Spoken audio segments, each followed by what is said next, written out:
But we have a unique situation in this World Cup where there are now two stars of this World Cup, Hakimi and Partey, who are both facing rape charges and will go to court. And Partey will play against England tomorrow night.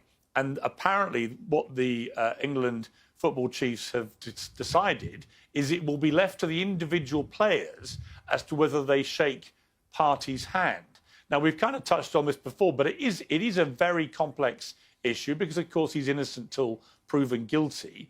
But these are very serious allegations. If you were there as an England player, how would you handle that? Listen, I think they're all big boys and they'll make their own decisions. But, you know, I think you do the right thing in terms of millions of people watching. Like you said, Piers, it's innocent until proven guilty. And I don't know the facts or the ins and outs of the case, so I'm certainly not in a place to comment. But if you're asking me, would I shake the players' hands? Yes, I would. And I think the players are big enough to kind of make their own decisions on that. Yeah, Simon, what do you think? We've discussed this before. It is a minefield, but do you think the players should shake his hand? I mean, if you don't, it becomes an enormous story. Well, that's exactly right, Piers.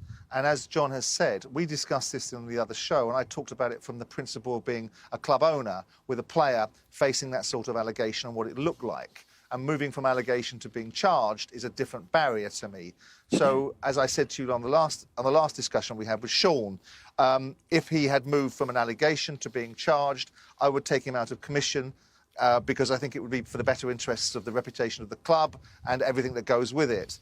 But as we have said and discussed repeatedly and endlessly and rightly, without any deterioration of the values of a victim, that you are innocent until proven guilty.